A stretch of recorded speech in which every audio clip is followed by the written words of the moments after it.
என் பெயர் யுக். என் வாழ்க்கையில் நான் பல வண்ணங்களை பார்த்திருக்கிறேன். சில கனவுகளைப் போன்றவை, சில தூக்கத்தையே பறிக்கக்கூடியவை. நான் ஒரு நடுத்தர வர்க்க குடும்பத்திலிருந்து வந்தவன்.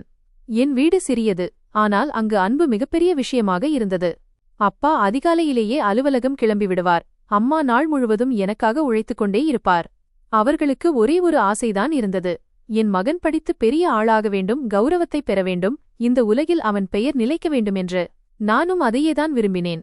ஒருவேளை என் பெற்றோர்கள் தங்களுக்குள் காணத் துணியாத கனவுகளை அவர்களின் கண்களில் நான் கண்டதாலோ என்னவோ, நான் படிப்பையே என் பிடிவாதமாக மாற்றிக்கொண்டேன்.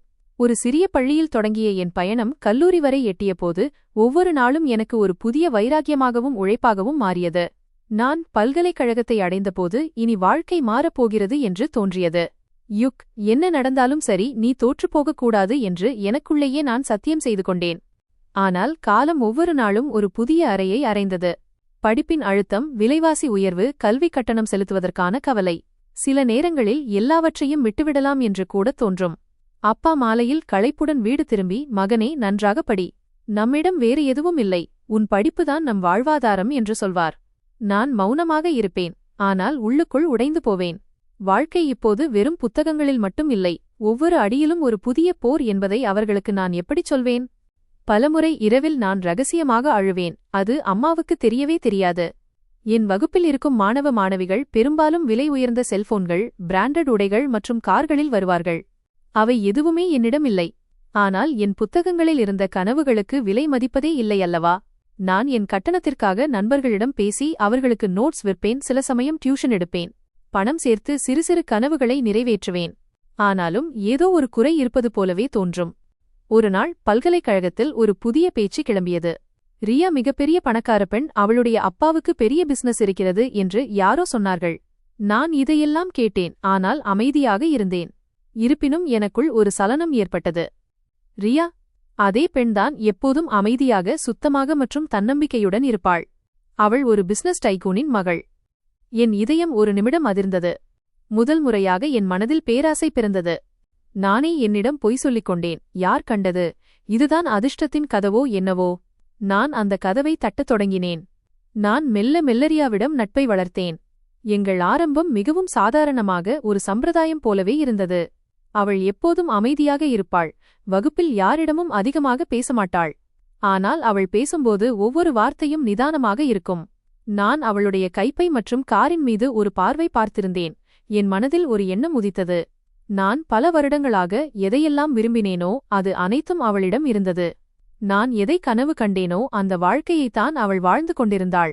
சிறு சிறு விஷயங்கள் மூலம் நான் அவளுக்கு நெருக்கமானேன். சில சமயம் அவளுடைய ஃபைல்களை எடுத்துக் கொடுப்பது, சில சமயம் லைப்ரரியில் நோட்ஸ் எடுப்பது போல பேச்சு கொடுப்பது என தொடங்கினேன். ரியா சற்றே ஆச்சரியப்படுவாள், ஆனால் அவளுடைய மௌனத்தை புரிந்து கொள்ள யாரோ முயற்சி செய்கிறார்கள் என்பது அவளுக்கு பிடித்திருந்தது என்று நினைக்கிறேன். ஒரு நாள் பல்கலைக்கழக கேண்டீனில் நான் கேட்டேன், ரியா, நீ ஏன் எப்போதும் தனியாக இருக்கிறாய்? இதற்கு ஏதாவது தனிப்பட்ட காரணம் உண்டா? அவள் தோள்களை உயர்த்தி, அப்படியொன்றுமில்லை, எனக்கு பலரை நம்புவதில் விருப்பமில்லை என்றாள். அதை கேட்டு நான் புன்னகையுடன், அப்படியானால் எனக்கு ஒரு வாய்ப்பு கொடு, ஒருவேளை நான் உன் நம்பிக்கையை பெறக்கூடும் என்றேன். ரியா ஒரு கணம் என்னை உற்று பார்த்தாள். பிறகு முதல் முறையாக மனம் திறந்து சிரித்தாள். ஒருவேளை அந்த தருணத்தில்தான் அவள் என்னை தன் இதயத்திற்கு நெருக்கமாக வர அனுமதித்தாள். இது ஒரு விளையாட்டு என்பது எனக்கு தெரியும். ஆனால் விளையாட்டில் ஜெயிக்க வேண்டுமென்றால் காய்களை சாமர்த்தியமாக நகர்த்த வேண்டும். இப்போது நாங்கள் அடிக்கடி ஒன்றாக காணப்பட்டோம். கேண்டீனில் டீ குடிப்பது, லைப்ரரியில் குரூப் ஸ்டடி செய்வது மற்றும் சில நேரங்களில் வகுப்பிற்கு பிறகு நீண்ட தூரம் நடப்பது. இந்த நேரத்தில் ரியா தானாகவே சொன்னாள், என் அப்பாவுக்கு பெரிய துணி வியாபாரம் இருக்கிறது. அவர் பெரும்பாலும் துபாயில்தான் இருப்பார். நான் தான் அவரின் ஒரே வாரிசு. நான் எனக்கு இதில் துளியும் ஆர்வம் இல்லாதது போல சாதாரணமாக தலையசைத்தேன். யுகின் கதை -பகுதி 2. யுகு கி கஹானி -பாக் 2. ஆனால் நான் சரியான பாதையில்தான் செல்கிறேன் என்று என் மனதிற்குள் நிம்மதி இருந்தது. காலம் கடந்து சென்றது. ரியா என்னை முழுமையாக நம்பத் தொடங்கினாள். ஒருநாள் பல்கலைக்கழக வாசலில் அவள் ஒரு விலை உயர்ந்த காரிலிருந்து இறங்குவதைக் கண்டேன். டிரைவர் அவளுக்காக கதவை திறந்தார். அவள் வெள்ளை நிற சல்வார் சூட் அணிந்து மிகவும் அழகாக இறங்கி வந்தாள். என் அருகில் கடந்து செல்லும்போது, வா, இன்று நாம் வெளியே சாப்பிடலாம், உனக்கு பிடித்த இடத்திற்கு போகலாம் என்றாள். நான் ஆச்சரியப்பட்டு, ஏன் இவ்வளவு செலவு செய்ய வேண்டும் என்று கேட்டேன். அதற்கு அவள் புன்னகைத்து, மனம் விரும்பாத போதுதான் அது செலவு, பிடிக்கும்போது அல்ல என்றாள். நாங்கள் அந்த உணவகத்தின் பணக்காரர்கள் மட்டுமே அமரும் பகுதியில் அமர்ந்தோம். நான் எனக்குள் நினைத்துக் கொண்டேன், யுக், நீ இப்போது மிகவும் நெருங்கி வந்துவிட்டாய். இன்னும் ஒரே ஒரு அடிதான் பாக்கி. நான் என் ஆளுமையை அவள் எப்படி விரும்பினாளோ அப்படியே மாற்றிக்கொண்டேன். புத்திசாலியானவன், நிதானமானவன் மற்றும் எல்லாவற்றிற்கும் மேலாக உண்மையானவன். அவள் உண்மையாகவே என் பேச்சில் மயங்கிவிட்டாள். ஒருநாள் அவள் கேட்டாள், யுக், என் இதயத்தில் உள்ளதைச் சொன்னால் நீ என்னை விட்டு விலகிச் சென்றுவிட மாட்டாயல்லவா? நான் அவளுடைய கண்களை பார்த்து ஒருபோதும் இல்லை என்றேன். ரியா சொன்னால், எனக்கு உன்னை மிகவும் பிடித்துவிட்டது, உன்னை நான் காதலிக்கிறேன். நான் அவளுடைய கைகளைப் பற்றி, ரியா, நானும் உன்னை இழக்க விரும்பவில்லை என்றேன். ஆனால் அடுத்த திருப்பம் நான் எதிர்பார்க்காத ஒன்றாக இருந்தது. ரியா தன் தந்தையிடம் எங்கள் காதலைப் பற்றி பேசினாள். அவளுடைய தந்தை மிகவும் கண்டிப்பானவர் என்று அவள் சொன்னாள். ஆனால் அவளோ யாருக்கும் பணியாத குணம் கொண்டவள். எனக்காக அவள் எல்லா எல்லைகளையும் கடந்தாள். பல நாட்கள் அவள் வீட்டில் சண்டை நடந்தது. ஒரு கட்டத்தில் அவளுடைய தந்தை, அவன் ஒரு சாதாரண குடும்பத்தைச் சேர்ந்த பையன், நீ உன் சுயநினைவோடுதான் பேசுகிறாயா என்று கேட்டார். அதற்கு ரியா, அவர் சாதாரணமானவர் என்றால் நானும் ஒரு சாதாரண பெண்தான். எனக்கு யுக் கைத்தான் திருமணம் செய்ய வேண்டும் என்று பதிலளித்தாள். இறுதியில் மகளின் பிடிவாதத்திற்கு முன்னால் அந்த தந்தை பணிய வேண்டியிருந்தது. எங்கள் திருமணம் மிக எளிமையாக நடந்தது. ஆனால் அதற்குப் பிறகு வாழ்க்கை சாதாரணமாக இல்லை. அந்த பெரிய பங்களாவிற்குள் நுழைந்தபோது நான் உண்மையாகவே ஏதோ சாதித்துவிட்டேன் என்று உணர்ந்தேன். எங்கு பார்த்தாலும் வேலையாட்கள், கார்கள், விலை உயர்ந்த கோட்டுகள் மற்றும் கனவிலும் காணாத ஒரு அந்தஸ்து. ரியா ஒவ்வொரு கணமும் எனக்கு துணையாக நின்றாள். ஒவ்வொரு வேலையிலும் என் ஆலோசனை கேட்கப்பட்டது. ஒவ்வொரு முடிவிலும் என் இருப்பு அவசியமாக கருதப்பட்டது. ஆரம்ப நாட்கள் மிகவும் மகிழ்ச்சியாக கழிந்தன. நான் பிசினஸ் மீட்டிங்கிற்கு அழைத்துச் செல்லப்பட்டேன். தொழிற்சாலைகளுக்கு சென்று பார்வையிட்டேன். முக்கியமான வாடிக்கையாளர்களிடம் நான் அறிமுகம் செய்யப்பட்டேன். ரியாவின் அப்பா சில சமயம் என்னை ஆழ்ந்த பார்வையில் பார்ப்பார், சில சமயம் மௌனமாக தலையசைப்பார். ரியாவின் பார்வையில் அவர் வைத்திருக்கும் அதே இடத்தை பிடிக்க நான் விரும்பினேன். ஆனால் ஒருவேளை நான் வெளியில் தெரிவது போல உள்ளே இல்லை என்பது அவருக்கு தெரிந்திருக்குமோ என்னவோ. ஒரு மாலை நேரத்தில் திடீரென்று ரியாவின் அப்பாவிற்கு உடல்நிலை மிகவும் மோசமடைந்தது. அவருக்கு மாரடைப்பு ஏற்பட்டது. மருத்துவமனைக்கு அழைத்து சென்றோம். ஆனால் அவரை காப்பாற்ற முடியவில்லை. கண் இமைக்கும் நேரத்தில் எல்லாம் மாறிவிட்டது. பங்களாவில் அமைதி நிலவியது. ரியாவின் முகம் வெளுத்துப் போனது. நான் குழப்பமடைந்தேன். எனக்கு துக்கம் இருந்தது. ஆனால் அந்த துக்கத்தோடு ஒரு விசித்திரமான உணர்வும் இருந்தது. இப்போது இவை அனைத்தும் என்னுடையது. சில நாட்களுக்குப் பிறகு வழக்கறிஞர் வந்து சொன்னார், ரியாவின் அப்பா தன் சொத்துக்கள், தொழிற்சாலைகள், வங்கிக் கணக்குகள் மற்றும் மொத்த பிசினஸையும் ரியா பெயரில் எழுதி வைத்திருப்பதாக. ரியாவை அனைத்தையும் என் பெயருக்கு மாற்றிவிட்டாள். இனி நீங்கள்தான் எல்லாவற்றையும் கவனித்துக் கொள்ள வேண்டும் சார் என்று வழக்கறிஞர் கோப்பை மூடினார். நான் மௌனமாக தலையசைத்தேன். ஆனால் என் இதயத்திற்குள் ஒரு மகிழ்ச்சி அலை வீசியது. கட்டணம் கட்டுவதற்காக நோட்ஸ் விற்றுக் கொண்டிருந்த அந்த பழைய யுக் நான் இல்லை இப்போது. இப்போது நான் ஒரு தொழிலதிபர், வெற்றிகரமானவன், பணக்காரன் மற்றும் செல்வாக்கு மிக்கவன். நான் ரியாவுக்கு நன்றி தெரிவித்தேன். அவள் தலையில் கை வைத்தேன். அவள் சொன்னாள், நீ அப்பாவின் தொழிலை கவனித்துக் கொள்வதில் எனக்கு மகிழ்ச்சி. இப்போது நீதான் எனக்கெல்லாமே. ரியா எனக்கு துணையாக இருந்தாள். ஆனால் நான் மெல்ல மெல்ல அவளிடமிருந்து விலகத் தொடங்கினேன். நான் தினமும் தொழிற்சாலைக்கு செல்வேன். இரவு தாமதமாகவே வீடு திரும்புவேன். சில சமயம் பிசினஸ் பார்ட்னர் மீட்டிங், சில சமயம் 5 நட்சத்திர ஓட்டலில் டின்னர் என இருந்தேன். ரியா எந்த கேள்வியும் கேட்கவில்லை. ஏனென்றால் அவள் என்னை முழுமையாக நம்பினாள். இப்போது என் அம்மா அப்பா நகரத்தின் மிகப்பெரிய மற்றும் விலை உயர்ந்த மருத்துவமனையில் சிகிச்சை பெற்று வருகிறார்கள். நான் அவர்களை அடிக்கடி பார்க்கச் செல்வேன். ஆனால் அவர்களின் ஆயுட்காலம் முடிவுக்கு வந்து கொண்டிருந்தது போல தோன்றியது. முதலில் அம்மாவும் பிறகு அப்பாவும் இறைவனடி சேர்ந்தனர். ஆனால் அவர்கள் கண்களில் ஒரு திருப்தி இருந்தது. தங்கள் மகன் வாழ்க்கையில் எதையெல்லாம் அடைய வேண்டும் என்று அவர்கள் கனவு கண்டார்களோ அதையெல்லாம் அவன் அடைந்துவிட்டான் என்ற நிம்மதி அது. அவர்கள் மறைந்த பிறகு வாழ்க்கை சில நாட்கள் சோகமாக இருந்தது. ஆனால் மெல்ல மெல்ல மீண்டும் பழைய நிலைக்கு திரும்பியது. ஒரு இரவு நான் ஒரு புகழ்பெற்ற தொழிலதிபரின் விருந்துக்கு சென்றேன். அங்கிருந்த சூழலே முற்றிலும் வேறாக இருந்தது. பாட்டு, மது, நடனம் மற்றும் அழகான முகங்களால் அந்த இடம் நிறைந்திருந்தது. ஒரு மனிதன் என்னிடம் வந்து, யுக் சார், இப்போது நீங்கள் எங்கள் கிளப்பின் உறுப்பினர். உங்களுக்காக சிறப்பாக ஏதாவது கொண்டு வரட்டுமா என்று கேட்டான். நான் பார்வையை திருப்பிக் கொண்டே, என்ன இருக்கிறது என்று கேட்டேன். அவன், வாருங்கள், நீங்களே பாருங்கள் என்று கூறி என்னை ஒரு ஆடம்பரமான அறைக்கு அழைத்துச் சென்றான். அங்கு இசை மென்மையாக இருந்தது. ஆனால் முகங்களின் மீது வெளிச்சம் பிரகாசமாக விழுந்து கொண்டிருந்தது. அங்கே ஒரு மேஜையில் சில பெண்கள் அமர்ந்திருந்தனர். அவர்கள் சத்தமாக சிரித்துக்கொண்டும் மதுக்கோப்பைகளை மோதிக்கொண்டும் இருந்தனர். எனக்காக ஒரு தனி மேஜை ஒதுக்கப்பட்டது. நான் அவர்களுக்கு அருகிலேயே அமர்ந்தேன். முதல் முறையாக என் கையில் மதுக்கோப்பை வந்தது. இதுவரை அதை மற்றவர்களின் கைகளில் மட்டுமே நான் பார்த்திருந்தேன். ஒரு பெண் என்னிடம் நெருங்கி வந்து, யுக் சார், நீங்கள் எங்களின் புதிய விருந்தினர் என்றாள். நான் சிரித்துக்கொண்டே, ஒருவேளை நான் இனி தினமும் வரும் விருந்தினராக மாறிவிடுவேன் போல் இருக்கிறது என்றேன். அவள் சிரிக்கத் தொடங்கினாள். அந்த இரவு எனக்கு ஒரு புதிய வாசலை திறந்து வைத்தது. அடுத்த நாள் நான் தொழிற்சாலைக்கு தாமதமாகச் சென்றேன். ரியா கேட்டாள், நேற்று இரவு எங்கே இருந்தீர்கள்? போன் ஏன் சுவிட்ச் ஆஃப் செய்யப்பட்டிருந்தது? நான் போனை எடுத்து அவளிடம் காட்டி, பேட்டரி தீர்ந்துவிட்டது, ஒரு கிளையண்ட்டுடன் நீண்ட நேரம் மீட்டிங் இருந்தது என்று சொன்னேன். அவள் அதை நம்பிவிட்டாள். அவள் எப்போதும் என்னை தாராளமாக நம்புவாள். சில நாட்களுக்குப் பிறகு எனக்கு கௌஹர் ஜான் என்பவளின் அறிமுகம் கிடைத்தது. அவள் அந்த தொழிலதிபர் சமூகத்தில் மிகவும் பிரபலமான மற்றும் செல்வாக்கு மிக்க பெண்மணி. ஆனால் அவளுடைய அந்தரங்க விருந்துகள் இன்னும் பிரபலம். ஒரு நாள் பார்ட்டியில் அவள் என் கையை பிடித்துக்கொண்டு, யுக், உன்னை போன்ற இளைஞனுக்கு ஒரு சிறப்பான இடத்தை காட்ட விரும்புகிறேன் என்றாள். கௌஹர் ஜான் எனக்காக ஒரு கதவை திறந்தாள். அதற்கு பின்னால் இருந்தவையெல்லாம் இதுவரை நான் திரைப்படங்களிலும் கதைகளிலும் மட்டுமே கேட்டவை. முதல் முறையாக அவளுடைய அந்த இடத்திற்கு சென்றபோது எனக்கு ஆச்சரியத்தை விட திகைப்புதான் அதிகமாக இருந்தது. அந்த இடம் ஒரு சாதாரண கட்டிடத்தின் பின்பகுதியில் இருந்தது. ஆனால் உள்ளே நுழைந்ததும் சூழலே மாறிவிட்டது. மங்கலான வெளிச்சம், மெல்லிய இசை மற்றும் விதவிதமான நறுமணங்கள். யுக் சார், இங்கே எல்லாமே சிறப்புதான்.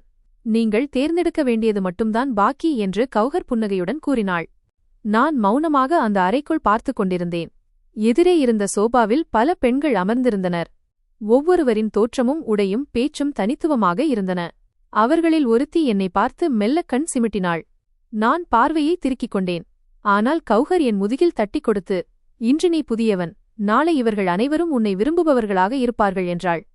அந்த முதல் இரவிலேயே ஒரு தவறான பாதை என்னை ஆட்கொண்டது. செல்வத்தின் காரணமாக நான் அங்கு ஒரு விசேஷ விருந்தினராக இருந்தேன்.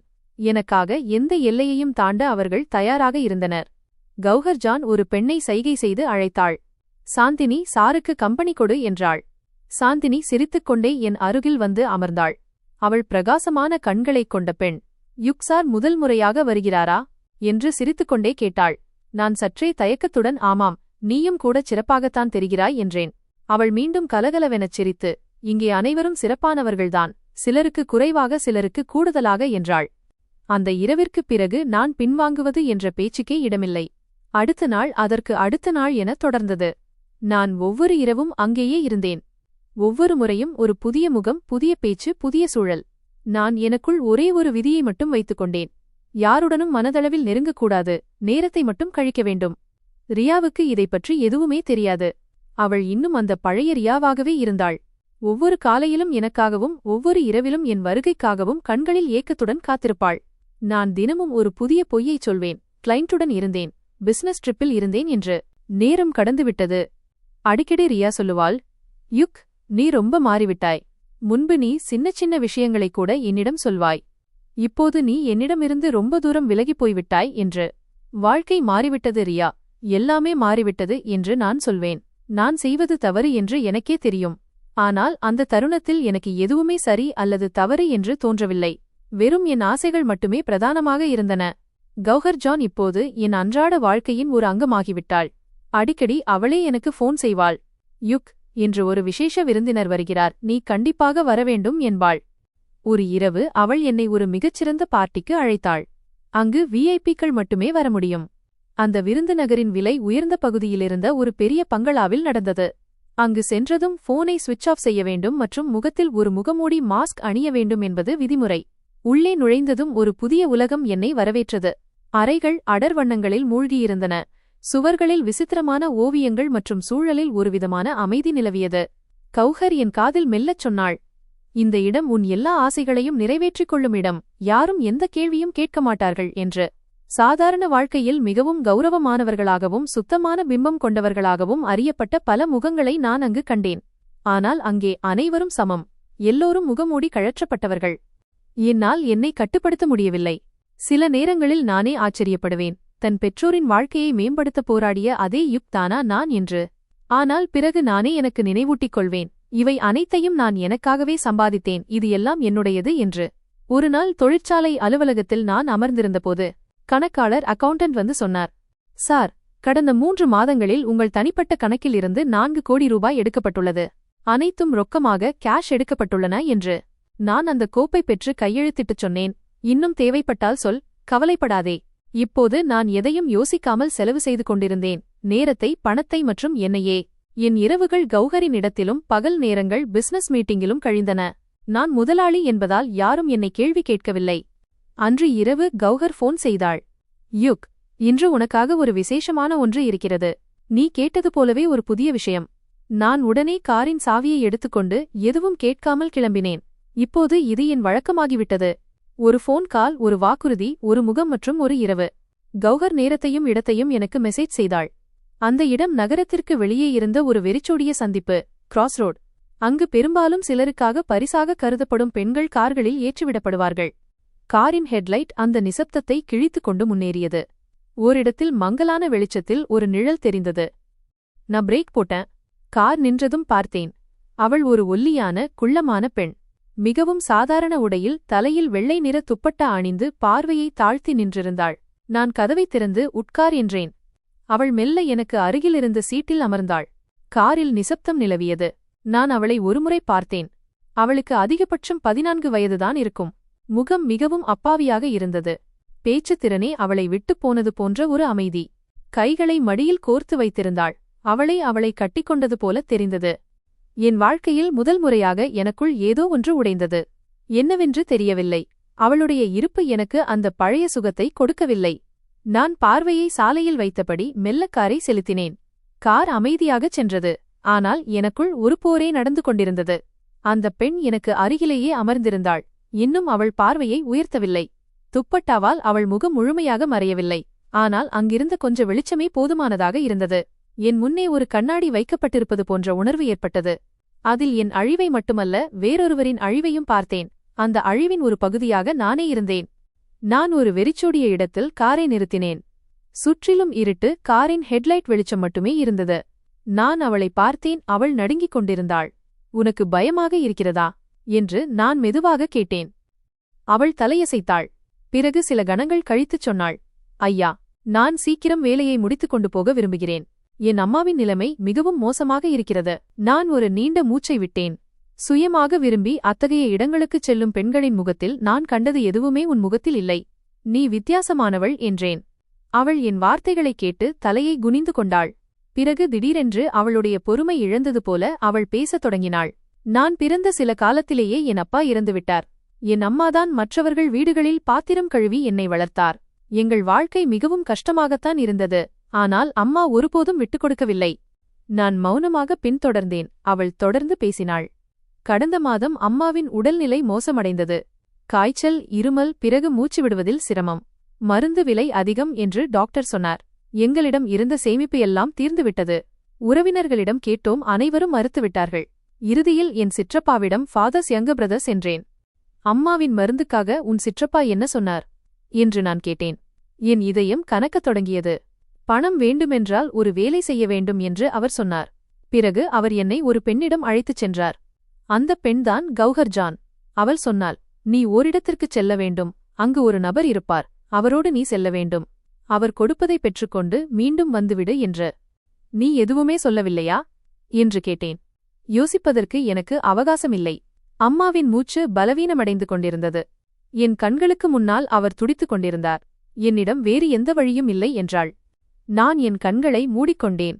என் மூளையில் ஏதோ சத்தம் கேட்பது போல இருந்தது. ஒவ்வொரு இரவும் கௌஹர் ஜானின் இடத்திற்கு நான் சென்ற அந்த தருணங்கள் எல்லாம் ஒன்றாக நினைவுக்கு வந்தன. ஆனால் இன்று முதல் முறையாக அந்த இரவுகளின் அர்த்தம் மாறிக்கொண்டிருந்தது. உன் சிற்றப்பா உன்னை விற்றுவிட்டார் என்பது உனக்கு தெரியுமா என்று நான் கடுமையாக கேட்டேன். அவள் மெதுவாக, ஆம் தெரியும். அவர் கௌஹர் ஜானிடம் பணம் வாங்கியிருப்பார். ஆனால் அதைப் பற்றி எனக்கு கவலை இல்லை. எனக்கு என் அம்மாவின் உயிர்தான் முக்கியம் என்றாள். நான் என் பையிலிருந்து 40,000 ரூபாயை மூல கஹானிக்கே 40,000 ரூபாய்க்கு சந்தர்ப்பமே எடுத்து அவளிடம் நீட்டினேன். இந்த பணத்தை வைத்துக் கொண்டு வீட்டுக்குப் போ, உன் அம்மாவுக்கு சிகிச்சை அளி என்றேன். அவள் கண்கள் ஆச்சரியத்தில் விரிந்தன. நீங்கள் ஒன்றும் செய்ய மாட்டீர்களா என்று கேட்டாள். இல்லை. நீயும் இனி ஒருபோதும் இதுபோன்ற இடத்திற்கு வருவதைப் பற்றி நினைக்கவே கூடாது. நீ இன்னும் ஒரு குழந்தை. உன் கனவுகள் இன்னும் முடிந்துவிடவில்லை. நீ போராட வேண்டும் என்றேன். அவள் அழத் தொடங்கினாள், இந்த முறை மிகவும் சத்தமாக. நான் அவளுடைய கண்ணீரை துடைக்கவில்லை. அவளுக்கு ஆறுதல் கூறவும் இல்லை. கதவை திறந்து, வா, நான் உன்னை வீட்டில் விடுகிறேன் என்றேன். அவள் மெல்ல இறங்கிப்பின் இருக்கையில் அமர்ந்து கொண்டாள். வழி நெடுக அமைதி நிலவியது. அவளுடைய தெரு வந்ததும் நான் காரை நிறுத்தினேன். இங்கேதான் இருக்கிறாயா என்று கேட்டேன். ஆமாம் என்றாள். தெருவின் கடைசி வரை செல். இனி ஒருபோதும் இப்படி ஒரு முடிவை எடுக்க மாட்டேன் என்று வாக்குறுதி கொடு என்றேன். அவள் விம்மல்களுக்கு இடையே தலையசைத்தாள். வாக்குறுதி. அவள் நடந்து செல்வதை நான் காரின் கண்ணாடியின் பேக் வியூ மிரர் வழியாக பார்த்தேன். அவள் மீண்டும் மீண்டும் திரும்பி பார்த்து கொண்டாள். எதையும் எதிர்பார்க்காமல் யாரோ ஒருவன் உதவி செய்தான் என்பதை அவளால் நம்பவே முடியவில்லை. நான் காரை ஸ்டார்ட் செய்து மெல்ல நகர்த்தினேன். அன்று இரவு நான் வீட்டிற்கு தாமதமாகச் செல்லவில்லை. ரியா விழித்துக் கொண்டிருந்தாள். கதவை திறந்ததும் இன்று சீக்கிரம் வந்துவிட்டீர்கள் என்றாள். நான் தலையசைத்து ஆம், கொஞ்சம் களைப்பாக இருக்கிறது என்றேன். அவள் என்னை பார்த்து கொண்டே இருந்தாள். ஏதோ மாறிவிட்டது என்பதை அவளால் உணர முடிந்தது. நான் நேராக என் அறைக்குச் சென்று பால்கனியிலிருந்து பல மணி நேரம் வானத்தை பார்த்து கொண்டிருந்தேன். கௌஹரிடமிருந்து போன் வரவில்லை. நான் யாரிடமும் பேசவில்லை. அந்த பயந்த முகம் மட்டும் மீண்டும் மீண்டும் என் முன்னே வந்தது. அந்த உண்மை என்னை உடைத்துவிட்டது. ஒரு நிமிடம் அல்லது ஒரு சம்பவம் மனிதனை உள்ளுக்குள் இவ்வளவு மாற்றும் என்று எனக்கு தெரியாது. சில நாட்களுக்கு முன்பு வரை சிற்றின்பத்தை லக்ஸரி வைஸ் வெற்றி என்று நினைத்துக் கொண்டிருந்த அதே மனிதனாக நான் இப்போது இல்லை. அடுத்த நாள் நான் அலுவலகம் சென்றபோது எல்லாம் வழக்கம் போல இருந்தது. ஆனால் எனக்குள் ஏதோ மாறிவிட்டது. மீட்டிங் நடந்து கொண்டிருந்தது. ஆனால் என் பார்வை திரையில் இல்லை, ஜன்னலுக்கு வெளியே எங்கோ நிலைத்திருந்தது. யாரோ பேசினார்கள், யாரோ கணக்குகளை விளக்கினார்கள். ஆனால் என் பார்வையில் அந்த பெண்ணின் முகம், அந்த சாதாரண உடைகள் மற்றும் அந்த நடுக்கமான குரல் மட்டுமே சுற்றி வந்தது. யுக் சார், நீங்கள் ஏதாவது சொல்ல விரும்புகிறீர்களா என்று மேலாளர் கேட்டார். நான் திடுக்கிட்டு அவரை பார்த்து மெல்லச் சொன்னேன். இல்லை, எல்லாம் சரிதான். நீங்கள் தொடருங்கள். முதல் முறையாக ஒரு மீட்டிங்கில் நான் மௌனமாக இருந்தேன். நாள் முழுவதும் வேலைகளில் பிஸியாக இருந்தும் என் இதயத்தின் பாரம் குறையவில்லை. மாலை வீட்டிற்கு வந்தபோது ரியா சமையலறையில் இருந்தாள். சிறிது நேரம் நான் வாசலில் நின்று கொண்டிருந்தேன். அவள் காய்கறிகளை நறுக்கிக் கொண்டிருந்தாள். ஏதோ முணுமுணுத்துக் கொண்டிருந்தாள். அவளுக்கு எந்த பதிலும் தேவையில்லை என்பது போல தெரிந்தது. இன்று நீ மிகவும் நிம்மதியாக தெரிகிறாய் என்றேன். தெரியவில்லை, ஆனால் இன்று நீங்கள் கொஞ்சம் மாறித் தெரிகிறீர்கள் என்றாள். ஒருவேளை இருக்கலாம் என்று கூறிவிட்டு நான் மேற்கொண்டு பதில் சொல்லாமல் அவளுடன் அமர்ந்து உணவு உண்டேன். அதற்குப் பிறகு அவள் எதுவும் பேசவில்லை. ஆச்சரியத்துடன் என்னை பார்த்து கொண்டிருந்தாள். அடுத்த நாள் கௌஹர் போன் செய்தபோது நான் போனை சைலண்டில் போட்டேன். 3 முறை போன் வந்தது, ஆனால் நான் எடுக்கவில்லை. இரவு காரை எடுத்தபோது கௌஹரின் இடத்திற்கு செல்லும் வழியில் சட்டென்று நின்றேன். யூ டர்ன் எடுத்து மீண்டும் வீட்டிற்கே வந்துவிட்டேன். இந்த சிறிய முடிவு எனக்கு புதியதாக இருந்தது. ஆனால் இந்த முடிவில் ஒரு விசித்திரமான நிம்மதி இருந்தது. இன்று சீக்கிரம் வீட்டிற்கு வந்துவிட்டீர்களா என்று ரியா ஆச்சரியத்துடன் கேட்டாள். வெளியே செல்ல விருப்பமில்லை என்று நான் சுருக்கமாக பதிலளித்தேன். அவள் பேச்சை முடித்துக்கொண்டு சென்றாள். ஆனால் அவள் மனதில் கேள்விகள் எழுவதை நான் அறிந்தேன். நாட்கள் செல்லச் செல்ல நான் குறைவாக பேசத் தொடங்கினேன். இரவில் தூக்கம் குறைய ஆரம்பித்தது. மெல்ல மெல்ல கௌஹரின் இடங்களிலிருந்து விலகி நின்றேன். ஒருமுறை அவளே என் அலுவலகத்திற்கு வந்துவிட்டாள். யுக், உனக்கு என்ன ஆச்சு? நீ பழைய யுக் மாதிரி இல்லையே என்றாள். ஆமாம், இனி அப்படி இருக்கவும் நான் விரும்பவில்லை என்று நான் உறுதியாக கூறினேன். உன்னால் அவ்வளவு எளிதாக வெளியேற முடியாது என்று அவள் சொன்னபோது, நான் நினைத்தால் எல்லாவற்றையும் விட்டுவிட முடியும். அதற்கான நேரம் இப்போது வந்துவிட்டது என்றேன். முதல் முறையாக அவள் முகத்தில் ஒரு தீவிரம் தெரிந்தது. ஆனால் எதுவும் சொல்லாமல் கிளம்பிச் சென்றாள். ஆனால் அவள் கண்களில் ஒரு இனம் புரியாத மிரட்டல் இருந்தது. என் மனதில் அவள் மீது ஒரு வெறுப்பு பிறக்கத் தொடங்கியது. இப்போது அந்த இடத்திற்கு செல்வதைப் பற்றி நினைத்தாலே அது ஒரு சுமையாக தெரிந்தது. ஏதோ ஒரு சாக்கடையில் மீண்டும் கால் வைக்க துணிச்சல் இல்லாதது போல உணர்ந்தேன். ரியா என் மாறிவரும் நிலையைப் பற்றி கேள்வி கேட்கவில்லை. ஆனால் என் ஒவ்வொரு அசைவையும் அவள் கவனிக்கத் தொடங்கினாள். ஒரு நாள், யுக், எதையாவது சொல்ல விரும்புகிறாயா என்று கேட்டாள். இல்லை, கொஞ்சம் குழப்பமாக இருக்கிறேன் என்றேன். நான் உனக்காக காத்திருக்கிறேன். நீ முன்பு என் பேச்சை கேட்டது போல என்றாள். நான் மௌனமாக இருந்தேன். ஆனால் அந்த மௌனம் முதல் முறையாக என்னை உறுத்தியது. இப்போது நான் அடிக்கடி அவளுடன் அமர்ந்தேன், உணவு உண்டேன், பழைய புகைப்பட ஆல்பங்களை பார்த்தேன் அல்லது தோட்டத்தில் உலா வந்தேன். அவள் ஆச்சரியத்தில் மூழ்கியிருந்தாள். சில சமயம் எல்லாம் சரியாக இருக்கிறதா என்று கேட்பாள். இல்லை, ஆனால் இப்போது சரி செய்ய முயற்சி செய்கிறேன் என்பேன். இப்படியே பல வருடங்கள் ஓடின. ஆனால் என்னுடன் ஒரு விசித்திரமான விஷயம் நடந்து கொண்டிருந்தது. அதை நான் அலட்சியம் செய்து வந்தேன். அது களைப்பு. இப்போது அது அதிகமாக இருந்தது. இருமல், அடிக்கடி காய்ச்சல், உடலில் காரணமில்லாத வலி. முதலில் இது சீதோஷ்ண மாற்றத்தால் இருக்கலாம் என்று நினைத்தேன். பிறகு வேலைப்பளு என்று நினைத்தேன். ஆனால் இது தொடர்ந்தபோது ரியா, வாருங்கள் டாக்டரிடம் போகலாம் என்றாள். நிறைய வேலை இருக்கிறது, பிறகு பார்க்கலாம் என்றேன். யுக், உடல்நிலைதான் முக்கியம் என்று அவள் வற்புறுத்தினாள். நான் நன்றாக இருக்கிறேன் ரியா என்றேன். ஆனால் நான் நலமாக இல்லை என்பது எனக்கு தெரிந்திருந்தது. ஒரு நாள் அலுவலகத்தில் எனக்கு மயக்கம் வந்தது. கண் முன்னே எல்லாம் மங்கலானது. நாற்காலியில் விழுவதற்கு முன்னால் சார் என்ற குரல் கேட்டது. கண் விழித்தபோது நான் மருத்துவமனையில் இருந்தேன். ரியா எனக்கு அருகில் அமர்ந்திருந்தாள். டாக்டர் ரிப்போர்ட்களை பார்த்துக் கொண்டிருந்தார். உங்கள் உடல்நிலை எப்போது முதல் சரியில்லை என்று டாக்டர் கேட்டார். சில நாட்களாகத்தான், இது ஒரு சாதாரண விஷயம் என்றேன். சாதாரண விஷயமாக இருந்தால் நீங்கள் மயங்கி விழுந்திருக்க மாட்டீர்கள், இன்னும் சில சோதனைகள் செய்ய வேண்டும் என்றார் டாக்டர். ரியா என் கையை பிடித்துக் கொண்டாள். யுக், இனி எதையும் மறைக்காதே என்றாள். நான் பார்வையை தவிர்த்தேன். என் மனதில் இதற்கு முன் இல்லாத ஒரு பயம் இருந்தது. அடுத்த நாள் சில இரத்த பரிசோதனைகள் செய்யப்பட்டன. நாங்கள் சில தொற்றுகளை இன்ஃபெக்ஷன்ஸ் பரிசோதிக்கப் போகிறோம், ரிப்போர்ட்கள் நாளை வரும் என்றார் டாக்டர். அன்று இரவு மருத்துவமனை படுக்கையில் படுத்தபடி கூரையை வெறித்து பார்த்துக் கொண்டிருந்தேன். வெளியே மழை பெய்து கொண்டிருந்தது. எனக்குள் ஏதோ ஒன்று உடைய தயாராக இருந்தது. அந்த இரவுகள், அந்த தவறுகள் அனைத்தும் நினைவுக்கு வந்தன. ரியா என்னை பார்த்துக் கொண்டிருந்தாள். அவள் கண்களில் ஒரு மௌனமான கேள்வி இருந்தது. அதற்கான பதில் என்னிடம் இல்லை. ஆனால் ஒரு விஷயம் தெளிவாகத் தெரிந்தது.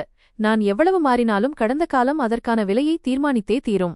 ஒருவேளை அதற்கான நேரம் வந்துவிட்டது போலிருக்கிறது. மருத்துவமனை அறை நிசப்தமாக இருந்தது. ஆனால் அந்த அறைக்குள் எனக்கு மட்டுமே கேட்கக்கூடிய ஒரு இரைச்சல் இருந்தது. சுவரில் ஓடும் கடிகார முட்கள் என் வாழ்க்கையின் நாட்களை எண்ணுவது போல தெரிந்தது. டாக்டர் உள்ளே வந்தார். கையில் ஒரு கோப்பு ஃபைல் இருந்தது. அவர் முகத்தில் ஒருவிதமான தீவிரம் இருந்தது. யுக் சார், உங்கள் ரிப்போர்ட்கள் வந்துவிட்டன. அவர் குரலில் ஒரு நடுக்கம் இருந்தது. அது பெரும்பாலும் ஒரு கெட்ட செய்தியைச் சொல்வதற்கு முன்னால் கேட்கக்கூடியது. நான் நிமிர்ந்து உட்கார முயன்றேன். ஆனால் உடலில் உயிர் இல்லாதது போல உணர்ந்தேன். என்ன பிரச்சனை என்று நான் சாதாரணமாக கேட்டேன். டாக்டர் நாற்காலியை இழுத்து என் அருகில் அமர்ந்து கொண்டு சொன்னார். நாங்கள் வருந்துகிறோம், ஆனால் உங்களுக்கு HIV பாதிப்பு இருப்பது உறுதியாகியுள்ளது. இந்த நோய் இப்போது அதன் இறுதி நிலையை லாஸ்ட் ஸ்டேஜ் எட்டிவிட்டது. அந்த வார்த்தைகளின் கனம் என் மார்பின் மீது ஒரு மலை வந்து விழுந்தது போல இருந்தது. ஒரு கணம் எனக்கு எதுவுமே கேட்கவில்லை. உங்களுக்கு உறுதியாகத் தெரியுமா என்று கேட்டேன். என் குரல் எனக்கே அந்நியமாக ஒலித்தது. நாங்கள் எல்லா சோதனைகளையும் உறுதி செய்துவிட்டோம். உங்கள் உடலின் நோய் எதிர்ப்பு சக்தி, இம்யூனிட்டி முற்றிலுமாக அழிந்துவிட்டது. அது எவ்வளவு குறைந்துவிட்டது என்றால் எந்த ஒரு சிறிய தொற்றும் பெரிய ஆபத்தை ஏற்படுத்தும் என்றார். நான் மௌனமானேன். கண்கள் கூரையை நோக்கி திரும்பின. அங்கு ஒரு வெள்ளை நிற வெறுமை மட்டுமே இருந்தது. மனதில் ஒவ்வொரு முகமாக வந்து சென்றது. ரியா, என் பெற்றோர், அந்த அப்பாவி சிறுமி மற்றும் கௌஹர். அதற்குப் பிறகு இப்போது மங்கலாகிப்போன அந்த பல முகங்கள். என்னிடம் எவ்வளவு காலம் இருக்கிறது என்று கேட்டேன். டாக்டர் கோப்பை மூடிவிட்டுச் சொன்னார். அதை சொல்வது கடினம். சில வாரங்கள் இருக்கலாம், அல்லது ஒரு மாதம் இருக்கலாம். ஆனால் குணமாகும் வாய்ப்பு மிகவும் குறைவு. நான் மெல்ல தலையசைத்தேன். டாக்டர் சென்ற பிறகு நான் படுக்கையில் சாய்ந்தேன். சுவாசிக்கும்போது காற்றே ஒரு சுமையாக இருப்பது போல உணர்ந்தேன். அடுத்த நாள் காலை ரியா 4 தார யாத்திரைக்கு, 4 தாம் யாத்ரா செல்ல வேண்டியிருந்தது. நான் அவளிடம் எதையும் சொல்லவில்லை. அவள் தன் பைகளை தயார் செய்துவிட்டு என்னிடம் வந்து, யுக், பிரார்த்தனை செய்யுங்கள் என்றாள். நீ உன்னை கவனித்துக்கொள் என்று மட்டும் பதிலளித்தேன். அவள் என் நெற்றியில் கை வைத்து விடைபெற்றுச் சென்றாள். அவள் சென்ற பிறகு அந்த அறையில் இருள் சூழ்ந்தது போல இருந்தது. நான் அதே படுக்கையில் கிடந்தேன். சில சமயம் கண்களை மூடுவேன், சில சமயம் திறப்பேன், யோசித்துக் கொண்டே இருப்பேன். சிறிது நேரம் கழித்து மருத்துவமனை திரைகள் விலகின. ஒரு செவிலியர் நர்ஸ் உள்ளே நுழைந்தாள். அவள் என்னை பார்த்து மெல்ல புன்னகைத்தாள். நான் பார்வையை திருப்பிக் கொண்டேன். இப்போது யாரிடமும் பேச பிடிக்கவில்லை. அவள் இரத்த அழுத்தத்தை பரிசோதித்தாள். ஏதோ எழுதினாள். பிறகு மௌனமாக வெளியே சென்றாள். நாட்கள் நகர்ந்தன. ஆனால் நேரம் இப்போது எனக்கு ஒரு அர்த்தமற்ற எண்ணிக்கையாக மாறியிருந்தது. உணவு வரும், ஆனால் நான் தொடமாட்டேன். மருந்துகள் வைக்கப்படும், ஆனால் நான் கையை கூட வைக்க மாட்டேன். ஒரு நாள் என் மொபைலை திறந்தேன். கௌஹரின் பழைய மெசேஜ் இன்னும் படிக்கப்படாமல் இருந்தது. திரும்பி வா யுக், உனக்காக எல்லாம் அப்படியே இருக்கிறது. நான் அந்த மெசேஜை அழித்துவிட்டு டிலீட் மொபைலை அணைத்துவிட்டேன். ஆஃப். ஒருநாள் மாலை என் பழைய டைரியை எடுத்தேன். அதன் முதல் பக்கத்தில் எழுதப்பட்டிருந்தது, என் வெற்றி என் பெற்றோரின் மகிழ்ச்சியாக இருக்கும். நான் சிரித்தேன். ஒரு களைப்பான உடைந்த சிரிப்பு. மருத்துவமனை படுக்கையில் பல நாட்கள் கழிந்துவிட்டன. ரியா இன்னும் திரும்பவில்லை. நான் காலப்போக்கில் பலவீனமடைந்து கொண்டே வந்தேன். ஒவ்வொரு நாளும் ஒரே மாதிரி இருந்தது. அதே வெள்ளைக்கூரை, அதே மருந்தின் வாசம் மற்றும் மரணத்தின் காலடி சத்தம் கேட்கும் அதே மௌனம். டாக்டர் ஒரு நாளைக்கு 2 முறை வருவார். ரிப்போர்ட்களை பார்த்துவிட்டு மௌனமாக தலையசைத்து செல்வார். ஒரு செவிலியர் வழக்கமாக வருவாள், காலையிலும் மாலையிலும். அவளுடைய பணியில் எந்த பகட்டும் இல்லை. மருந்து கொடுப்பாள், இரத்த அழுத்தத்தை பார்ப்பாள், சில சமயம் ஒரு கிளாஸ் தண்ணீர் கொடுப்பாள். ஒரு மாலை நேரத்தில் நான் கண்களை மூடி படுத்திருந்தபோது யாரோ நடக்கும் மெல்லிய சத்தம் கேட்டது. அந்த நடையின் ஓசை அறையின் சுவர்களில் மோதி என் இதயம் வரை எட்டியது. கண்களை திறந்தபோது அதே செவிலியர் முன்னே நின்றிருந்தாள். ஆனால் இந்த முறை முகம் ஏதோ தெரிந்தவள் போல இருந்தது. நான் உற்று பார்த்தேன். அடையாளம் காண ஒரு கணம் பிடித்தது. பிறகு என் இதயம் நின்றது போல உணர்ந்தேன். நீ அந்த பெண்தானே? என் குரல் நடுங்கியது. அவள் மெல்ல புன்னகைத்து தலையசைத்தாள். ஆமாமையா, நான்தான். நான் நிமிர்ந்து உட்கார முயன்றேன். ஆனால் உடலில் தெம்பு இல்லை. என் கண்களிலிருந்து கண்ணீர் வழியத் தொடங்கியது. நான் உன்னை இந்த நிலையில் பார்த்திருக்கவில்லை. நானும் உங்களை இந்த நிலையில் பார்க்க வேண்டும் என்று ஒருபோதும் வேண்டிக் கொண்டதில்லை. அவள் நாற்காலியை இழுத்து என் அருகில் அமர்ந்தபடி கூறினாள். நீ எப்படி இங்கே என்று நான் கேட்டேன். அன்று நீங்கள் எனக்கு பணம் கொடுத்து அந்த இடத்திலிருந்து என்னை காப்பாற்றிய போதே என் வாழ்க்கை மாறிவிட்டது. ஒரு தன்னார்வ தொண்டு நிறுவனம் NGO எங்களை அங்கிருந்து அழைத்துச் சென்றது. அவர்கள் எனக்கு படிக்க வைத்தார்கள். நல்ல கல்வியை கொடுத்தார்கள். நான் நர்சிங் படிப்பை முடித்தேன். இப்போது அதே தன்னார்வ தொண்டு நிறுவனத்தின் உதவியுடன் இந்த மருத்துவமனையில் பணிபுரிகிறேன் என்றாள். என் இதயத்தின் நிலை விசித்திரமாக இருந்தது. கண்களுக்கு முன்னால் ஒரு மங்கலான புகை சூழ்ந்தது போல இருந்தது. ஆனால் இதயம் நிம்மதியால் நிறைந்தது. நீ தினமும் வருகிறாய். ஒவ்வொரு நாளும் காலையிலிருந்து மாலை வரை ஒவ்வொரு நாளும் எனக்காக பிரார்த்தனை செய்கிறாய். ஏன் என்று நான் மெதுவாக கேட்டேன். ஏனென்றால் எனக்காக நீங்கள் செய்ததை என் சொந்தங்கள் கூட செய்திருக்க மாட்டார்கள்.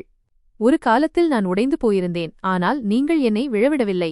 இப்போது கடவுளிடம் வேண்டிக் கொள்கிறேன், அவர் உங்களை விழவிடக்கூடாது என்று. என் மூச்சு பாரமாக இருந்தது. இப்போது என்னிடம் நேரம் குறைவாகவே இருக்கிறது என்றேன். யார் சொல்கிறார்கள்? டாக்டரா அல்லது உங்கள் மனசாட்சியா? ஒருவேளை இருவரும் தான் என்றேன். அவள் சொன்னாள், எனக்கு முழு நம்பிக்கை இருக்கிறது. கடவுள் அதிசயம் செய்வார். அவர் என்னை காப்பாற்றியிருந்தால் உங்களையும் அவரால் காப்பாற்ற முடியும். அவளுடைய கண்களில் இருந்த அந்த நம்பிக்கை எனக்குள் ஏதோ ஒன்றை தட்டி எழுப்பியது. நான் அவளுடைய கையை பற்றிக் கொண்டேன். உன்னை போன்ற ஒரு பெண், உன்னை போன்ற ஒரு மகள் கடவுள் அனைவருக்கும் கொடுக்க வேண்டும் என்றேன். இதுவெல்லாம் உங்கள் ஆசையின் பலன்தான். இப்போது உங்கள் வாழ்க்கை உங்களுக்கு திரும்ப கிடைக்க வேண்டும் என்பதுதான் என் பிரார்த்தனை என்றாள். அடுத்த சில நாட்கள் அவள் தொடர்ந்து என்னுடன் இருந்தாள். என் மருந்துகள், ரிப்போர்ட்கள், ஏன் டாக்டரிடம் நான் பேச வேண்டியவற்றை கூட அவளே கவனித்துக் கொண்டாள். சில சமயம் கட்டாயப்படுத்தி எனக்கு உணவு ஊட்டுவாள். சில சமயம் எனக்கு நல்ல புத்தகங்களை படித்துக் காட்டுவாள். கடவுளின் ஒரு சிறிய சிலையை என் தலைமாட்டில் வைத்தாள். ஒருநாள் காலை நான் கண்களை திறந்தபோது டாக்டர் அறைக்குள் வந்தார். அவர் முகத்தில் முன்பு இருந்த அந்த தளர்ச்சி இல்லை. அவர் என் ரிப்போர்ட்களை பார்த்தார். சார், உங்கள் புதிய ரிப்போர்ட்கள் முன்பை விட மிகவும் நன்றாக இருக்கின்றன. என்ன சொல்கிறீர்கள் என்று நான் ஆச்சரியத்துடன் கேட்டேன். நாங்களே வியந்து போயிருக்கிறோம். எந்த நோயாளிக்கு நோய் எதிர்ப்பு சக்தி முற்றிலுமாக தீர்ந்துவிட்டது என்று நினைத்தோமோ அவரே இப்போது குணமடைந்து வருகிறார். இது சாதாரண முன்னேற்றமல்ல. ஒருவேளை இது ஏதோ ஒரு அதிசயமாக இருக்கலாம். ஆனாலும் நாம் இப்போதே அதிகமாக மகிழ்ச்சியடையக்கூடாது. அடுத்த ரிப்போர்ட் வரும் வரை காத்திருக்க வேண்டும். வழக்கம் போல அமைதியாக நின்றிருந்த அந்த செவிலியர் புன்னகைத்துக் கொண்டிருந்தாள். டாக்டர் சென்ற பிறகு நான் அவளை பார்த்துச் சொன்னேன், இவை அனைத்தும் உன் பிரார்த்தனைகளின் பலன்தான். இதையெல்லாம் செய்வது கடவுள்தான், நான் வெறும் ஒரு கருவி மட்டுமே என்றாள். நான் கண்களை மூடி நீண்ட மூச்சை இழுத்தேன். வாழ்க்கை மெல்ல மெல்ல திரும்புவது போல இருந்தது. உடல் லேசாக தெரிந்தது. இதயம் மீண்டும் துடிக்கத் தொடங்கியது. உன் பெயர் என்ன என்று முதல் முறையாக கேட்டேன். மாஹி என்று அவள் மெல்லச் சொன்னாள். மாஹி, நீ மட்டும் இல்லையென்றால் ஒருவேளை நானும் இருந்திருக்க மாட்டேன். அவள் சிரித்துக்கொண்டே சொன்னாள், நிச்சயமாக இருந்திருப்பீர்கள். பிரார்த்தனை மட்டும் கொஞ்சம் தாமதமாக வந்து சேர்ந்திருக்கும். ரியா திரும்பும் நாட்களும் நெருங்கி வந்தன. அவள் வந்ததும் நான் அவளிடம் உண்மைகள் அனைத்தையும் சொல்லிவிட வேண்டும் என்று முடிவு செய்தேன். ஆனால் இன்று முதல் முறையாக என்னால் உயிர் வாழ முடியும் என்று தோன்றியது. வெறும் உயிர் வாழ்வது மட்டுமல்ல, மாறி சீராகி வாழ முடியும் என்ற நம்பிக்கை பிறந்தது. இந்த மாற்றம் மருந்தால் வரவில்லை, ஒரு பிரார்த்தனையால் வந்தது.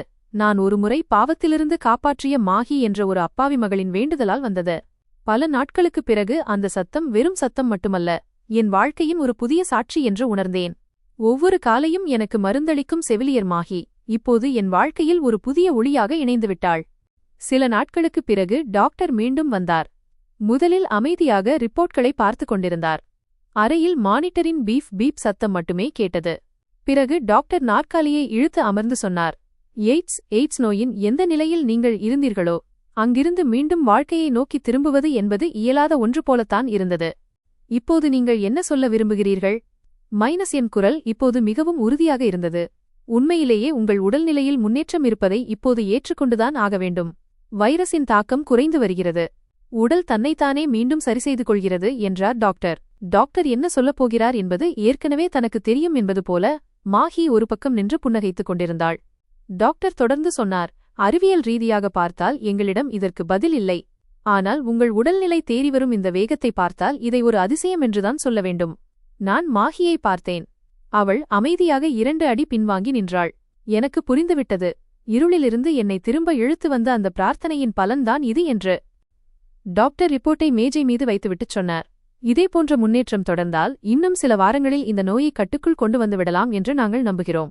அதன் பிறகு வழக்கமான மருந்துகள், பரிசோதனைகள் மற்றும் மிதமான உடற்பயிற்சிகளுடன் உங்களை நீண்ட காலம் ஆரோக்கியமாக வைத்துக் கொள்ள முடியும். டாக்டர் சென்ற பிறகு அந்த அறையில் நானும் மாஹியும் மட்டுமே இருந்தோம். இது உன்னுடைய பிரார்த்தனையின் பலன் என்றேன். இது கடவுளின் விருப்பம் என்று அவள் மெல்லச் சொன்னாள். ஆனால் நான் உங்களுக்காக இரவும் பகலும் வேண்டிக் கொண்டேன் என்றாள். நான் குணமடைவேன் என்று உனக்கு அன்று எப்படி தெரிந்தது என்று கேட்டேன். அதற்கு அவள், அன்று நீங்கள் என்மீது கை தூக்க மாட்டீர்கள் என்று எனக்கு எவ்வளவு நம்பிக்கை இருந்ததோ அதே நம்பிக்கை கடவுள் மீதும் இருந்தது என்றாள். இதை கேட்டதும் என் கண்கள் கலங்கின. ஆனால் இந்த கண்ணீருடன் முதல் முறையாக என் இதயத்தில் ஒரு நன்றி கலந்த உணர்வு இருந்தது, பயம் இல்லை. 1 வாரத்திற்குப் பிறகு மீண்டும் ரிப்போர்ட் வந்தது. அதில் நோய் குணமடைந்து வருவது தெளிவாகத் தெரிந்தது. இப்போது டாக்டர் என் மருந்துகளின் அளவை குறைத்து அறைக்கு வெளியே நடமாட அனுமதியளித்தார். முதல் முறையாக நான் சக்கர நாற்காலிக்கு வீல்சேர் பதிலாக என் சொந்த கால்களால் நடந்தபோது மாஹி என்னுடன் இருந்தாள். இந்த மருத்துவமனையின் நடைபாதை, கேலரி இப்போது மிகவும் சிறியதாக தெரிகிறது இல்லையா என்றேன். அதற்கு அவள், ஒரு மனிதன் மீண்டும் வாழக் கற்றுக்கொள்ளும்போது எல்லாமே சிறியதாகத்தான் தெரியும் என்று பதிலளித்தாள். நாங்கள் இருவரும் மௌனமாக நடந்தோம். ஒவ்வொரு அடியும் என் வாழ்க்கையின் ஒரு புதிய பிரகடனமாக இருந்தது. ரியா திரும்பி வந்திருந்தாள். நான் அவளிடம் எதையும் சொல்லவில்லை. ஆனால் இப்போது அதற்கான நேரம் வந்துவிட்டது. அவள் மருத்துவமனைக்கு வந்தபோது நான் நாற்காலியில் அமர்ந்து அவளுக்காக காத்திருந்தேன். அவள் கண்களில் கண்ணீருடன் சொன்னாள், இப்போது நீங்கள் முன்பை விட நன்றாகத் தெரிகிறீர்கள். நான் சொன்னேன், நன்றாக இருக்கிறேன், ஏனென்றால் இப்போது என்னிடம் பொய்கள் இல்லை. என்ன சொல்கிறீர்கள் என்று அவள் கேட்டாள். நான் உன்னிடமிருந்து பலவற்றை மறைத்துவிட்டேன்.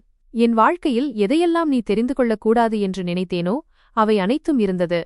நீயும் அவற்றை தெரிந்து கொள்ள ஒருபோதும் முயற்சி செய்யவில்லை. ஆனால் இப்போது நான் உன்னிடம் உண்மையை சொல்ல விரும்புகிறேன்.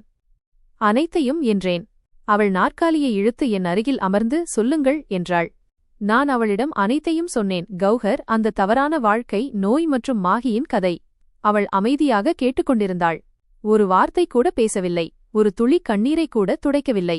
இறுதியில் அவள் சொன்னாள், கடவுளே, உங்களை மன்னித்துவிட்ட பிறகு சொல்வதற்கு நான் யார்?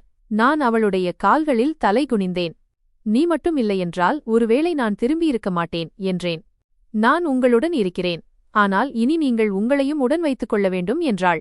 நாங்கள் இருவரும் வெளியே புல்வெளிக்கு லான் வந்தோம். சூரியன் மறைந்து கொண்டிருந்தது. அதன் கதிர்கள் எங்கள் கண்கள் மீது பட்டன. சிறிது நேரத்தில் மாஹி வந்தாள். ரியா அவளை கட்டிப்பிடித்தாள். மகளே, உனக்கு நான் மிகவும் கடமைப்பட்டிருக்கிறேன் என்றாள். மாஹி தலை குனிந்து சொன்னாள், இது எல்லாம் உங்கள் கணவர் செய்த அந்த முதல் நன்மையின் பலன். உண்மைதான், ஒருபோதும் நன்மைகள் வீணாவதில்லை, பாவங்கள் மறைவதில்லை என்று நான் மனதிற்குள் நினைத்துக் கொண்டேன்.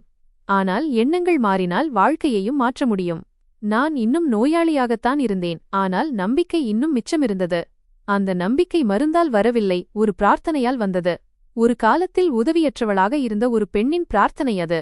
இப்போது அவள் ஒரு வலிமையான பெண்ணாக மாறிவிட்டாள். மேலும் என் மகளாகவும். மருத்துவமனையிலிருந்து திரும்பும்போது நான் ஜன்னல் வழியாக வெளியே பார்த்தபடி அமைதியாக அமர்ந்திருந்தேன். ரியா எனக்கு அருகிலேயே அமர்ந்திருந்தாள். டிரைவர் அவ்வப்போது கண்ணாடியின் வழியாக எங்களை பார்த்துக் கொண்டிருந்தார். எப்போதும் போனில் பிஸியாக இருக்கும் இந்த யுக் இன்று ஏன் இவ்வளவு அமைதியாக இருக்கிறார் என்று ஒருவேளை அவரும் ஆச்சரியப்பட்டிருக்கலாம். வழியில் நான் ரியாவை பார்த்தேன். மாஹியும் அவளுடைய அம்மாவும் நம்முடனேயே இருக்க வேண்டும் என்று நான் நினைக்கிறேன் என்றேன். ரியா உடனே சொன்னாள், நானும் அதையேதான் விரும்பினேன். அவர்கள் நமக்காக என்னவெல்லாம் செய்யவில்லை. அவளுடைய அம்மா உடல்நிலை சரியில்லாமல் இருக்கிறார். அவள் இன்னும் வாடகை வீட்டில்தான் வசிக்கிறாள். என் கருத்துப்படி அவர்கள் இங்கே இருக்க வேண்டும், நம்முடன் பாதுகாப்பாகவும் மரியாதையுடனும். ரியா சொன்னாள். வீட்டிற்குச் சென்றதும் நான் உடனடியாக மாஹிக்கு ஃபோன் செய்தேன். நான் உன்னிடம் ஒரு விஷயம் பேச வேண்டும். சொல்லுங்கள் சார். இல்லை, இனிமேல் என்னை யுக் என்று மட்டும் கூப்பிடு. நான் சொல்வதைக் கேள். உனக்கு வருத்தமில்லை என்றால் என் பேச்சைக் கேள். நீயும் உன் அம்மாவும் எங்களுடனேயே வந்து தங்கிவிட வேண்டும் என்று நான் விரும்புகிறேன் என்றேன். சிறிது நேரம் அவள் மௌனமாக இருந்தாள். இது எப்படி சாத்தியம் என்று கேட்டாள். நீ எனக்கு ஒரு புதிய வாழ்க்கையை கொடுத்தது போல நான் உனக்கு ஒரு பாதுகாப்பான வாழ்க்கையை கொடுக்க விரும்புகிறேன். உனக்கும் உன் அம்மாவுக்கும் என்றேன். அடுத்த நாள் அவள் தன் அம்மாவுடன் எங்கள் பங்களாவிற்கு வந்தாள். கதவை ரியாவே நேரில் சென்று திறந்தாள். மாஹியின் அம்மா ஒரு சாதாரண பெண்மணி, ஆனால் அவர் கண்களில் நன்றியுணர்வு நிறைந்திருந்தது. ரியா இருவரையும் உள்ளே அழைத்து, இது இனி உங்கள் வீடும் கூட என்றாள். நான் மாஹியை அமரச் சொல்லிச் செய்கை செய்தேன். உன்னை என் மகளாக கருத விரும்புகிறேன். எனக்கு என்று குழந்தைகள் இல்லை. ஒருவேளை இருந்திருந்தால் அவள் உன்னைப் போல இருக்க வேண்டும் என்றுதான் நான் விரும்பியிருப்பேன். இதை கேட்டதும் மாஹியின் அம்மாவின் கண்களில் கண்ணீர் பெருகியது. உங்கள் இந்த உதவியை நாங்கள் ஒருபோதும் மறக்க மாட்டோம் என்றார். இது உதவியல்ல, நான் திருப்பிச் செலுத்தும் ஒரு கடன் என்றேன். ரியா வீட்டின் ஒரு பகுதியை அவர்களுக்காக ஒதுக்கினாள். சில நாட்களிலேயே அந்த பகுதி மகிழ்ச்சியால் நிறைந்தது. மாஹி என்னுடன் பிசினஸின் சிறு சிறு வேலைகளிலும் உதவினாள்.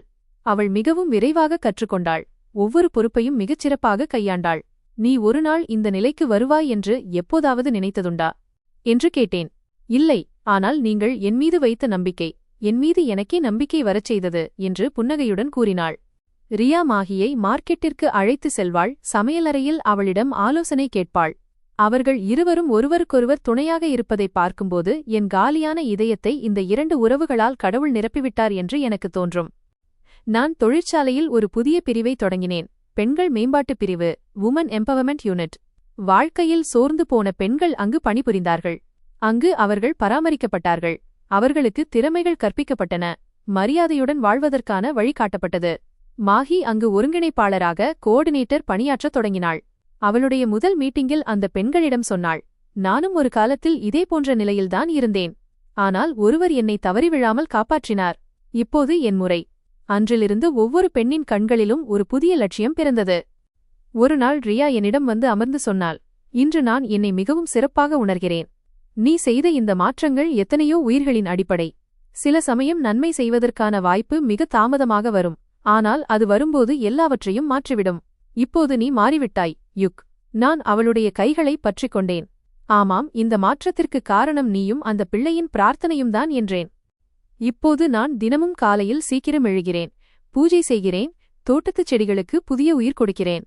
ஒவ்வொரு மாதமும் முதல் தேதியில் நான் அந்த பெண்களை நேரில் சந்திப்பேன். அவர்களின் கதைகளைக் கேட்பேன். இந்த உலகம் உங்களை புறக்கணிக்கலாம், ஆனால் நீங்கள் உங்களையே புறக்கணிக்காதீர்கள் என்று அவர்களுக்கு சொல்வேன். சில சமயம் ஒரு சரியான முடிவு முழு வாழ்க்கையையும் மாற்றிவிடும் என்று மாஹி அடிக்கடி சொல்வாள். நான் அவளை பார்த்து புன்னகைப்பேன். யாரோ ஒருவரின் ஒரு துளி கண்ணீர் முழு ஆன்மாவையும் தூய்மைப்படுத்திவிடும். இது என் புதிய பயணம். உண்மையும் அன்பும் மற்றும் இரத்தத்தால் அல்லாமல் நல்லெண்ணத்தால் உருவான உறவுகளுடன் கூடிய பயணம். அது ஒரு காலை நேரம். நான் அறக்கட்டளை ஃபவுண்டேஷன் அலுவலகத்தில் என் நாற்காலியில் அமர்ந்திருந்தேன். மேஜையில் கோப்புகள் குவிந்து கிடந்தன. ஆனால் என் பார்வை ஜன்னலுக்கு வெளியே தோட்டத்தில் விளையாடிக் கொண்டிருந்த சிறுமிகள் மீது இருந்தது. அவர்கள் இப்போது இந்த NGO-வின் ஒரு அங்கமாக இருந்தார்கள். சில மாதங்களுக்கு முன்பு தெருக்களில் அலைந்து திரிந்த பல முகங்கள் அங்கே இருந்தன. இப்போது அவர்களின் கண்களில் பயமில்லை, கனவுகள் இருந்தன. நான் அழைப்பு மணியை கால் பெல் அழுத்தினேன். சில நொடிகளில் மாஹி உள்ளே வந்தாள். இன்று புதிய சேர்க்கைக்காக டெல்லியிலிருந்து 3 சிறுமிகள் வந்திருக்கிறார்கள். அவர்களின் கதை என்ன என்று கேட்டேன். 2 சகோதரிகள், அனாதைகள். 3வது சிறுமியை அவருடைய உறவினர்கள் வீட்டிலிருந்து வெளியேற்றிவிட்டார்கள். அனைவரையும் இங்கே சேர்த்திருக்கிறோம் என்றாள். நல்லது, டாக்டர் நாயரிடம் பேசிவிட்டாயா? ஆமாம், அவர் இன்று மாலை பரிசோதனைக்காக வருவார் என்றாள் மாஹி. நான் கோப்பை எடுத்து கையெழுத்திட்டு அவளிடம் கொடுத்தேன். அவர்கள் அனைவருக்கும் சுத்தமான உடைகளை கொடு. உணவுக்கும் ஏற்பாடு செய், வழக்கமான மருத்துவ பரிசோதனைகளையும் செய்துவிடு என்றேன். மாஹி தலையசைத்துவிட்டு வெளியே சென்றாள். நாங்கள் அமானாத் என்று பெயரிட்ட இந்த அறக்கட்டளை இப்போது நகரம் முழுவதும் அறியப்படத் தொடங்கியது. ஊடகங்கள் அடிக்கடி எங்களைப் பற்றி செய்திகள் வெளியிடும். சில சமயம் பிரபல சேனல்கள் நேர்காணல், இன்டர்வியூ எடுக்க கேட்பார்கள். ஆனால் கேமராவால் அல்ல, நம்முடைய செயலால் மட்டுமே அடையாளம் காணப்பட வேண்டும் என்பது என் விதியாக இருந்தது. ஒரு நாள் ஒரு தொலைக்காட்சி சேனலிலிருந்து அழைப்பு வந்தது. நீங்கள் எங்கள் நிகழ்ச்சியில் கலந்து கொண்டு உங்கள் கதையை சொல்ல வேண்டும் என்று விரும்புகிறோம் என்றார்கள். நான் சொன்னேன், என் கதை சொல்வதற்கு தகுதியானதல்ல, ஆனால் நான் கற்றுக்கொண்ட பாடம் அனைவரும் கேட்க வேண்டிய ஒன்று. அடுத்த வாரம் நான் நேரலையில் லைவ் அமர்ந்திருந்தேன். தொகுப்பாளர் என்னை அறிமுகப்படுத்திவிட்டு ஒரு கேள்வியை கேட்டார். சார், உங்களுக்குள் இந்த மாற்றம் எப்படி வந்தது? நான் சில நொடிகள் மௌனமாக இருந்தேன். ஒரு பிரார்த்தனை எல்லாவற்றையும் மாற்றிவிட்டது. அதுவும் என் கைகளாலேயே சீரழிந்திருக்க வேண்டிய ஒரு உயிரின் பிரார்த்தனை. ஆனால் நான் சரியான நேரத்தில் தடுத்து நிறுத்தப்பட்டேன் என்றேன். நன்மை செய்வதற்கு ஏதேனும் விலை உண்டு என்று நீங்கள் நினைக்கிறீர்களா என்று அவர் கேட்டார். நன்மைக்கு விலை கிடையாது, அதற்கு ஒரு தாக்கம், எஃபெக்ட் உண்டு. ஒரு நாள் நான் ஒரு நன்மையைச் செய்தேன், அதுதான் என்னை மரணத்தின் வாயிலிலிருந்து திரும்ப அழைத்து வந்தது என்றேன். நான் கேமராவை பார்த்துச் சொன்னேன். இளைஞர்களே, இந்த வாழ்க்கை மிகவும் விலைமதிப்பற்றது. தவறான பாதையின் மினுக்கல்கள் நீண்ட காலம் நீடிக்காது. ஆனால் நேர்மையான ஒரு அடி, சுத்தமான எண்ணம் ஆகிய இரண்டும் வாழ்க்கையை மாற்றிவிடும். உங்கள் ஒரு நற்செயல் ஒருவரின் பிரார்த்தனையாக மாறக்கூடும் என்று யோசித்துப் பாருங்கள். அந்த பிரார்த்தனை உங்களுக்கு ஒரு புதிய வாழ்க்கையையே கொடுக்கும். நிகழ்ச்சிக்குப் பிறகு பல போன் கால்கள் வந்தன. இளைஞர்கள், பெரியவர்கள், ஏன் பெண்களிடமிருந்தும் கூட. எங்களுக்கு இப்படி ஒரு தளம் தேவைப்பட்டது, அதை நீங்கள் உருவாக்கிவிட்டீர்கள், நன்றி என்றார்கள். மாஹி இப்போது அறக்கட்டளையின் முகமாக மாறிவிட்டாள். அவள் மற்றவர்களுக்கு நல்ல பாடங்களை கற்பித்தாள். பயிலரங்குகளை, ஒர்க் ஷாப்ஸ் நடத்தினாள். பெண்களுக்கு தொழில்களையும் கற்றுக் கொடுத்தாள். அவள் வேலை செய்வதை நான் பார்க்கும்போது என் இதயம் ஒரு விசித்திரமான நிம்மதியால் நிறையும். எல்லாம் இப்போது சரியான இடத்தில் இருப்பது போல தோன்றும். ஒரு நாள் காவல்துறை குழு ஒன்று அறக்கட்டளைக்கு வந்தது. ஒரு அதிகாரி என் அறைக்குள் வந்து சொன்னார், சார், ஒரு பெண் உங்களை சந்திக்க விரும்புகிறாள். அவளை நாங்கள் ஆள்கடத்தலில் சைல்ட் டிராஃபிக்கிங் இருந்து மீட்டெடுத்திருக்கிறோம். நான் எழுந்து நின்று அவளை உள்ளே அழைத்து வாருங்கள் என்றேன். அந்தச் சிறுமி உள்ளே வந்தாள். குள்ளமான உருவம், கண்களில் பயம். நான் அன்புடன் கேட்டேன், உன் பெயர் என்ன? அனாமிகா என்று மெல்லச் சொன்னாள். இனி நீ பாதுகாப்பாக இருக்கிறாய், இது உன் வீடு என்றேன். காவல்துறை சென்ற பிறகு மாஹி அனாமிகாவுக்கு தங்குமிடமும் புதிய உடைகளும் கொடுத்தாள். மாஹி என் அருகில் அமர்ந்து சொன்னாள், இப்போது இங்கே ஒவ்வொரு நாளும் ஒரு புதிய அனாமிகா வருகிறாள். ஒருவேளை கடவுள் இந்த நாளுக்காகத்தான் உங்களை காப்பாற்றினாரோ என்னவோ? நான் தலையசைத்துச் சொன்னேன், ஒருவேளை நான் மீண்டும் வரும்போது இவர்களையெல்லாம் கவனித்துக் கொள்ள வேண்டும் என்பதற்காகவே கடவுள் என்னை அந்த பாவத்தில் மூழ்கச் செய்தாரோ என்னவோ? என் உடல்நிலை இன்னும் முழுமையாக சரியாகவில்லை. எய்ட்ஸ் வைரஸை தடுப்பதற்காக உங்கள் உடல் தொடர்ந்து போராடுகிறது, ஆனால் உங்கள் மன உறுதி எங்களை வியக்க வைக்கிறது என்று டாக்டர்கள் சொல்வார்கள். நான் சொல்வேன், இது என்னுடையது அல்ல, எனக்காக வேண்டப்பட்ட அந்த பிரார்த்தனைகளின் பலன் என்று. வாழ்க்கையின் நூல் இன்னும் மெல்லியதாகத்தான் இருக்கிறது என்று எனக்கு தெரியும். ஆனால் இப்போது அதன் அர்த்தம் வெறும் சுவாசிப்பது மட்டுமல்ல, ஒருவரின் வாழ்க்கைக்கு ஆதாரமாக இருப்பது என்பதாகும். நான் அறக்கட்டளையின் வாசலில் ஒரு பலகையை வைத்தேன். அதில் எழுதப்பட்டிருந்தது, இந்த இடம் உலகத்தால் புறக்கணிக்கப்பட்டவர்களுக்கானது, ஆனால் கடவுளால் ஏற்றுக்கொள்ளப்பட்டவர்களுக்கானது. இதுதான் என் பயணத்தின் உண்மையான பலன், நன்மை. நண்பர்களே, எங்கள் கதை உங்களுக்கு பிடித்திருந்தால் தயவுசெய்து கமெண்ட் செய்து சொல்லுங்கள். இந்த வீடியோவை லைக் செய்யுங்கள் மற்றும் முடிந்தவரை அதிகமாக பகிருங்கள். நீங்கள் என் சேனலுக்கு புதியவர் என்றால் சப்ஸ்கிரைப் செய்து நோட்டிஃபிகேஷன் பெல் பட்டனை அழுத்துங்கள். அப்போதுதான் அடுத்த அப்டேட் உங்களுக்கு உடனே கிடைக்கும்.